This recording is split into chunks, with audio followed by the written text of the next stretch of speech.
Pupuk kimia yang telah digunakan puluhan tahun menyebabkan tanah menjadi sakit alias tidak subur lagi. Untuk mengembalikan kesehatan tanah, petani mesti beralih ke metode pertanian organik agar tanah kembali sehat dan menghasilkan pangan yang aman.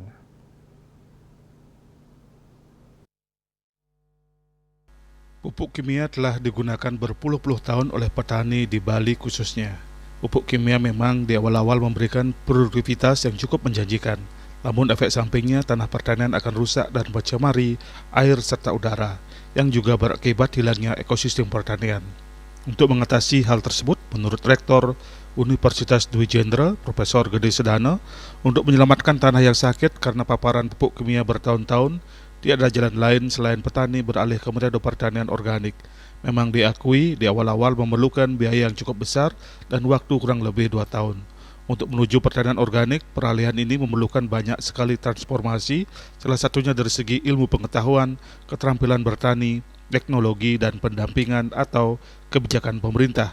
Bertani organik akan memberikan banyak manfaat bagi petani dan lahan pertanian. Salah satunya, lahan pertanian akan kembali subur, ekosistem akan kembali hidup, biaya bertani menjadi murah karena pestisida dan pupuk bisa diperoleh dari alam, dan harga jual produk pertanian organik yang cukup tinggi di pasaran.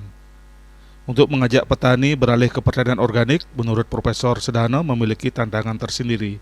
Pemerintah perlu memberikan pendampingan yang intens dan membuat percontohan agar petani bisa melihat hasil dari pertanian organik.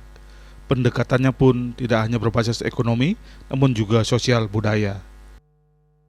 Misalnya dari sisi tanah. Jadi tanah yang ada di Bali karena program revolusi hijau yang begitu banyak menggunakan pupuk-pupuk sintetis atau kimia ini menjadi terdegradasi kesuburannya.